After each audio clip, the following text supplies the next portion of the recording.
In the previous episode, we saw how Lin and Ning Yi clashed with the Elemental Queen. They were finding it difficult to deal with her due to her devastating attacks. A group of hunters from Country H also entered the portal and ambushed Lin and Ning Yi. But Ning Yi's assassination instinct turned on, and she was able to detect the attack named Armageddon, coming from a girl from the hunter group. Despite being ambushed, Lin said with a slight smile that the timing of the ambush was perfect. Now let's get to today's video. But before that, I'd like to take a break and ask you all to hit that like button, as today's like aim is 200 likes. Also consider subscribing with a notification bell on to get notified as soon as a new video is uploaded on the channel.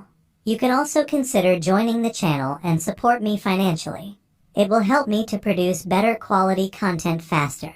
Now let's get back to the video.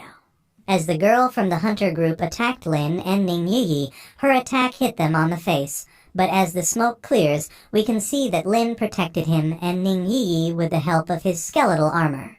He was still fighting the Elemental Queen with his skeletal mages, while also dealing with the hunters. The skeletal warriors were glaring at the hunters group and the Elemental Queen with a death stare.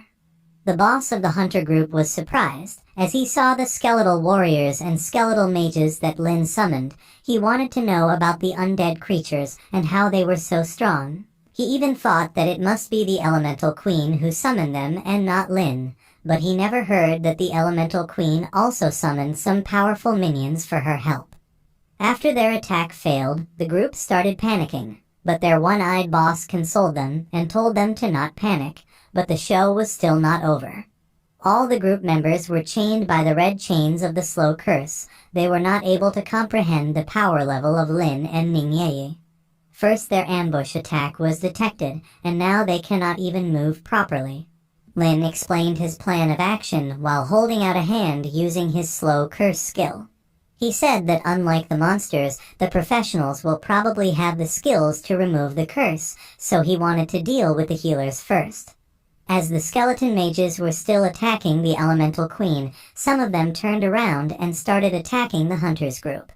One of the healer who was still bounded in the red chains of the slow curse got attacked devastatingly with ice, fire, and thunder attacks. The boss was not able to believe about what had happened to his teammate as he dropped to the ground, dead in a gruesome way.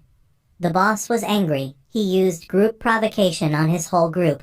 Then he used group chain to also affect all the skeletal warriors and mages. While doing so, he told every group member that they do not need to save their potions now. He ordered them to drink it to lift their curses. As the group members drank their potions, they were finally relieved because the curse was lifted. One of the team members admitted that if he did not drink the potion, he would have died in a few seconds. But Lin's attack did not stop. The skeletal mages sent their barrage of attacks towards the group once more, but the boss of the group was fast. He used group protection before the attack could hit them. The explosive attacks were deflected due to his shield and did not hit any group members of Country H.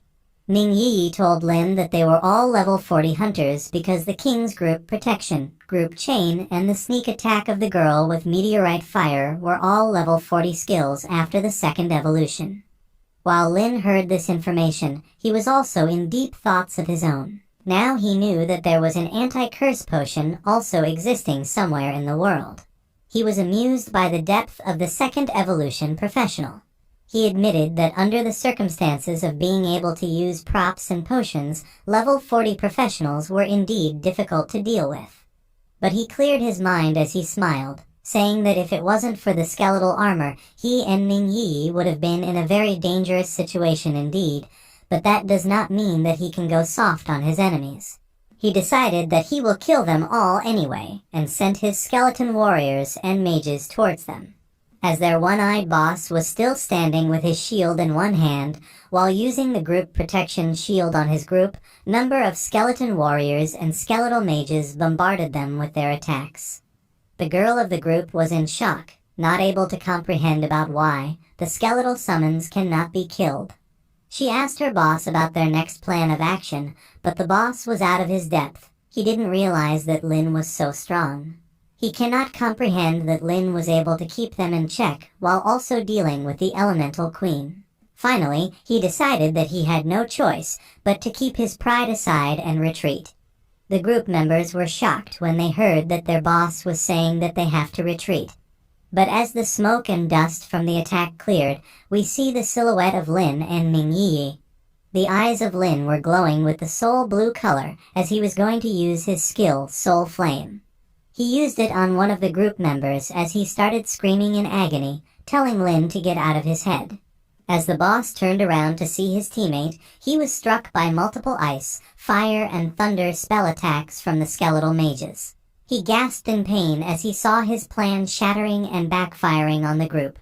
When he opened his eyes, he saw that all his team members were now Lin's prey before they can do anything. He drank a potion again and maxed out his defense. He materialized a shield to protect him from the spells. When Ming Yi asked Lin about his next move, he replied by saying that the knights on max defense are a little hard to kill, and besides, they had more important things to do than dealing with some puny knights. As the scene shifts, we see the Elemental Queen still sitting elegantly as skeleton warriors and mages were not able to get through the bombardment of her attacks. She was going to use the Elemental Blast attack again, but before she could finish her attack, a corpse flew at her face, surprising her. But there were still more surprises to come. Lin used his most favorite skill, the corpse explosion.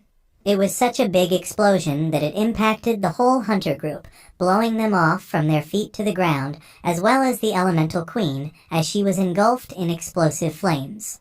It was really a situation that Lin expected. The damage from a level 40 corpse was really devastating, as it really damaged the Elemental Queen on all levels, destroying her once elegant face. Lin finally decided to kill her while she was down and ordered his skeletal warriors and mages to go towards her. And with that, this chapter comes to an end.